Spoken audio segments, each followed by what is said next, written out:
আজ কিন্তু বাড়ির রাঁধুনি অন্য কই। Hello viewers, welcome to mini blog, hour mini blog. তো আমাদের মিনি ব্লগে কি থাকছে? লাল লাল মুড়ি। হ্যাঁ, এটা কিন্তু সাদা মুড়ি, দোকানের কেনা মুড়ি, কিন্তু সেই মুড়িটাকে লাল করার নিনজা টেকনিক হচ্ছে কড়াইতে ভালো করে ভেজে নাও, ব্যাস হয়ে গেল লাল।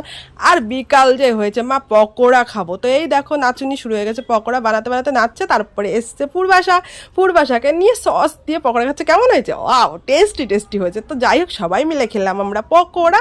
তো পকোড়াটা অ্যাকচুয়ালি খুব ভালো সুন্দর বানিয়েছিল, সেই টেস্টি হয়েছিল। তারপরে খেয়েটে যখন দোকানে বসলাম, দোকানে বসে না মনে হচ্ছে যে কিছু একটা নেই। তো মেয়ে বলছে, মা তুমি কানের কেন পরনি? একটু ভালো লাগছে। অ্যাকচুয়ালি এই কানেরটা অনেক চলেছিল, তো আমি একজোড়া রেখে দিয়েছিলাম আমার জন্য। তো ভাবলাম আজ যে একটু পরে দেখি কেমন লাগে। কিন্তু অ্যাকচুয়ালি কানের পরো যা পরো, গয়নাগাড়ি যত যাই পরো, কিন্তু কপালে একটা লাল টিপ পরলে কিন্তু সেই চেঞ্জেস লাগে।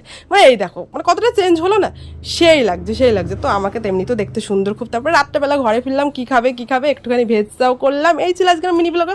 আর এতক্ষণ যদি লাইক না করো, এতক্ষণ দেখে তো একটা